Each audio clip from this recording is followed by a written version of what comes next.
जिचे तोंडही मला पाहायचे नव्हते तिच्याच दारात मला जावे लागले, कारण मी प्रेम केले आहे। श्री खंडेराय तिथे नाहीत हे आश्चर्य आहे। तुम्हाला तिथे त्यांच्या अस्तित्वाची एकही खूण सापडली नाही? ते तिथेच कुठेतरी आहेत हे मला जाणवत होतं, पण मला ते दिसायला तर हवेत ना।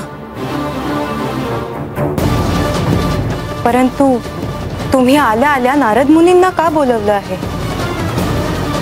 त्यांना मी असे शासन करणार आहे की त्यांना त्यांच्या सगळ्या कृत्यांचा पश्चाताप होईल। पण असं काय केलं त्यांनी?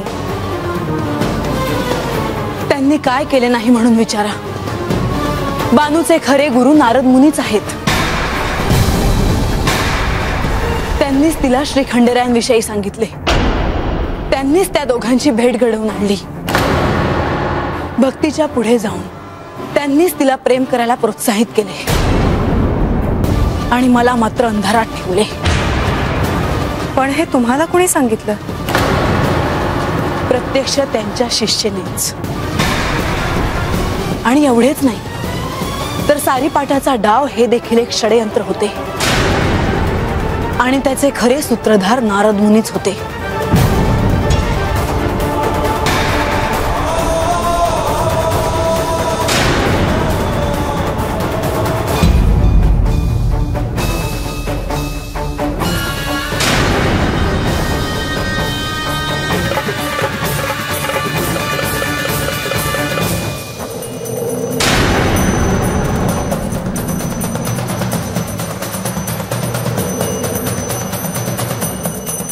देवी,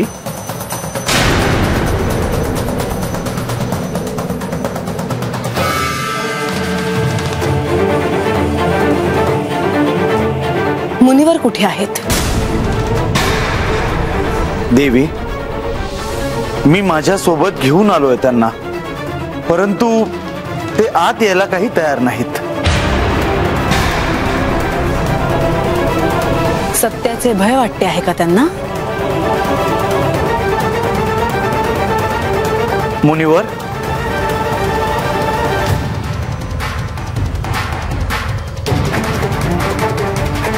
मुनिवर,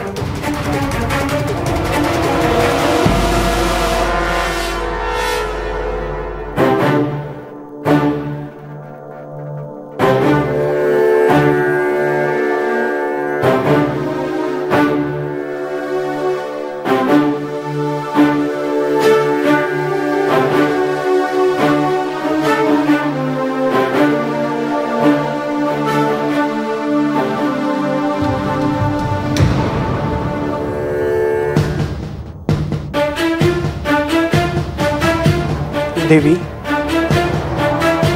आपण मला बोलवलं? माझ्या दोन प्रश्नांची तुम्ही खरी उत्तरे द्या। अवश्य, का नाही? या मुखातून कधी असत्य वचन बाहेर पडलेच नाही। उत्तम। पहिला प्रश्न, तुम्ही बानूचे गुरु आहात आणि बानू तुमची शिष्या, खरे का?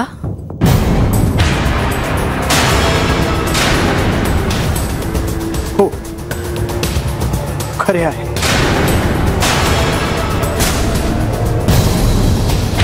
दुसरा प्रश्न, सारीपाटाच्या डावाची मूळ कल्पना तुमचीच का?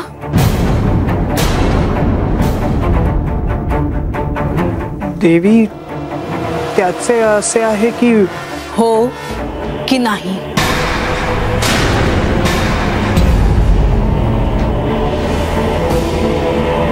होय। मला माझ्या सगळ्या प्रश्नांची उत्तरं मिळाली आहेत। आता शिक्षेसाठी तयार व्हा।